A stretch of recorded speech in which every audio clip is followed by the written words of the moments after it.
Welcome back to Queen's kitchen. ఈరోజు మన కిచెన్లో ఎంతో హెల్దీ అండ్ టేస్టీ ఆయిల్ లేకుండా ఎయిర్ ఫ్రైయర్లో ఫిష్ ఫ్రైని ఎలా ప్రిపేర్ చేసుకోవాలో చూద్దాం. దీనికోసం ముందుగా నేను శంకరామీన్ తీసుకున్నాను. దీన్ని తమిళనాడులో శంకరామీన్ అంటారు, ఇంగ్లీష్లో రెడ్ స్నాపర్ అంటారు. మరి తెలుగులో ఏమని పిలుస్తారో కరెక్ట్గా తెలియదు నాకు. ముందుగా ఈ ఫిష్ అన్నిటిని తీసుకొని శుభ్రంగా క్లీన్ చేసేసుకోవాలి. ఫిష్ ఎప్పుడైనా మనం కొంచెం పసుపు, ఉప్పు, కొద్దిగా నిమ్మరసం వేసి క్లీన్ చేసుకుంటే ఆ నీసు వాసన అనేది ఉండదనమాట.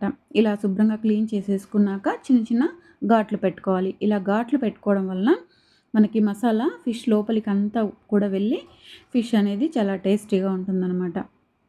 మసాలా ప్రిపరేషన్ కోసం ఒక ప్లేట్ తీసుకొని అందులో కొద్దిగా ఉప్పు, కారం, ధనియాల పొడి, గరం మసాలా, అల్లం వెల్లుల్లి పేస్టు, ఒక ఫుల్ సైజ్ నిమ్మకాయ జ్యూస్ ఇవన్నీ కూడా వేసి ఇలా మసాలాని రెడీ చేసేసుకోవాలి.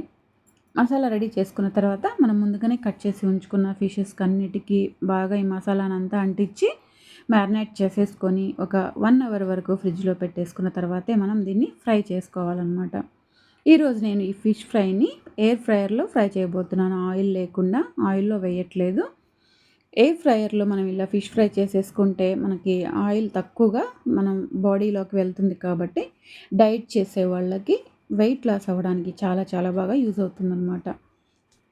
ఇలా ఎయిర్ ఫ్రైయర్లో మనం మ్యారినేట్ చేసుకున్న ఫిషెస్ అన్నిటిని పెట్టేసి 180 డిగ్రీస్లో ఒక 20 మినిట్స్ వరకు కుక్ చేసుకోవాలి. మధ్య మధ్యలో టర్న్ చేస్తూ తిప్పుకుంటూ కుక్ చేసుకోవాలి. అంతే, ఎంతో సింపుల్గా ఫిష్ ఫ్రై అనేది రెడీ అయిపోతుంది.